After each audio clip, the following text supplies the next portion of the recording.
Yeah. taking you a long time to get anywhere, obviously. Yeah. Obviously, you learn not to take little things for granted. I guess just walking that little short distance. It seems such a far ways from me right now, but long road to recovery. But I'm glad we had the surgery when we had it.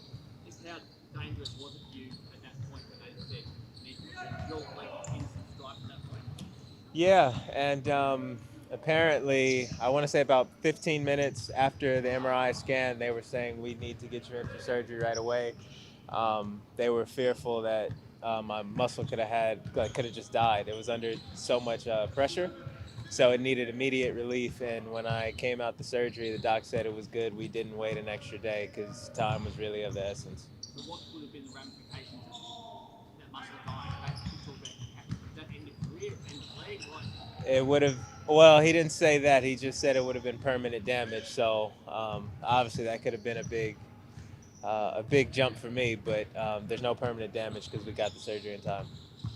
What was your initial reaction when you got that sort of we need to do emergency surgery? How did you feel at that moment? I was shocked. Like, I mean, I knew I was in a lot of pain, but I didn't realize it was that imminent to get surgery, especially when they were pressing for it. Like I said, about 10 or 15 minutes right after the MRI. What was the build up to that like? You took the knock and then I think you played another game after that. Hmm. You had the groin injury. Did it kind of sneak up on you that the pain in your leg? Yeah, it did. So, I mean, I'm used to playing with corks in my leg. I get usually one or two every game. So that was pretty normal playing the following game when we came back against Cairns. But I remember watching TV and I just felt a funny twinge in my thigh, and it had the sensation of a cramp because I couldn't move it at all. And once it lasted for about half hour to about an hour, they said, you need to go into the hospital. This isn't normal. So, yeah, I was in for a big surprise after that. Was that the Saturday that the pain started, or was it the Sunday, the day of surgery that the pain started, or the day before the pain started when you were at home? So the day before, so we played Friday. Yeah, watching the game Saturday, an NBL game, and then all of a sudden I just felt a twinge in my thigh. Went to the hospital. They did an ultrasound, but weren't able to get MRIs until the following day. And as soon as I got the MRI, they said no, you need surgery. Was it swollen? Very Yeah. like it was, yeah, very swollen throughout my entire thigh region, and thigh was like hard as a rock. So We've seen AFL players get from there to there for this sort of thing. Is that what you've had, or is it smaller than optimal length?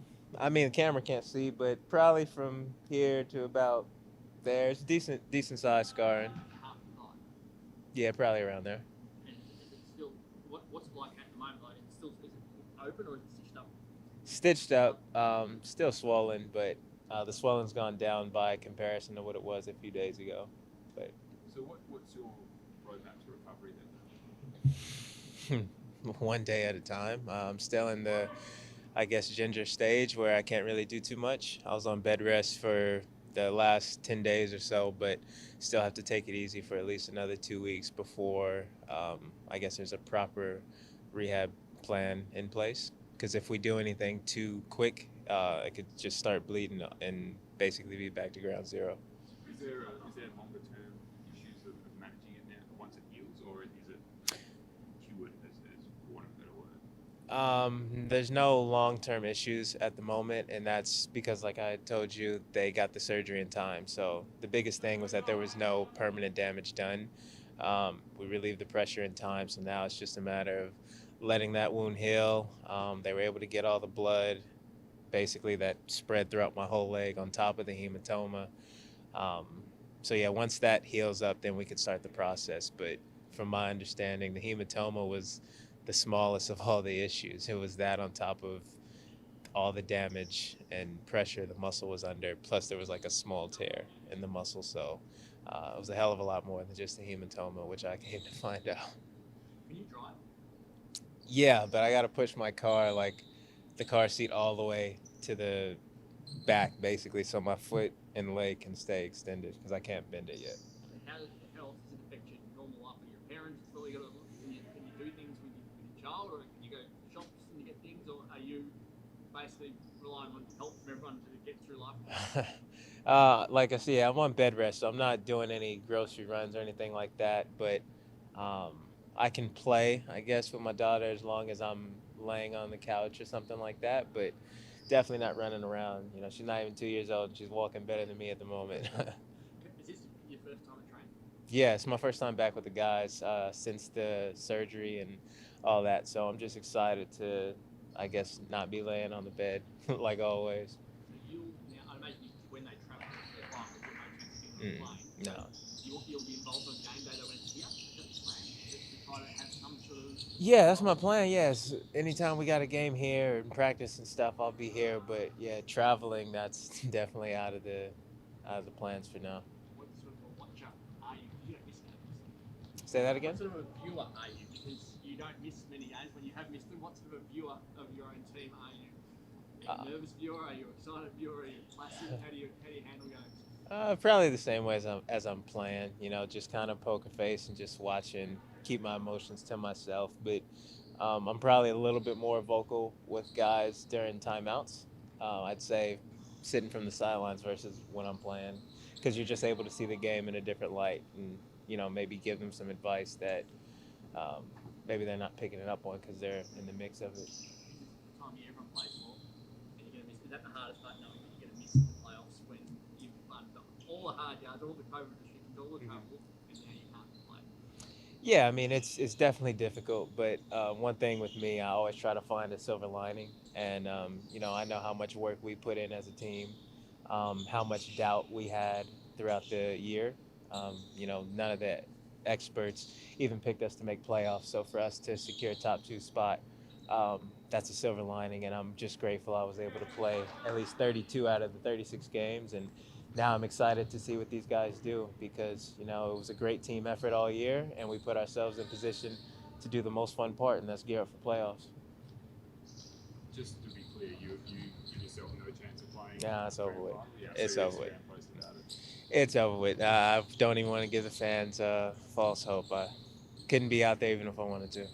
What the tribute you made on social media, was that to your brother? Mm-hmm. And what is it? What is it this season meant for him? You put the whole season up for him. Why was that? And what's it meant for him this year? Well, he took his life, so that's obviously very difficult, losing to somebody to suicide. And just the last words that he said to me, I won't forget it. And it was just a commemoration for him. And I knew how much of a challenge it was going to be this year with, just COVID and different things that I've been battling back home off the floor. So it's been such a mental battle for me throughout this whole year.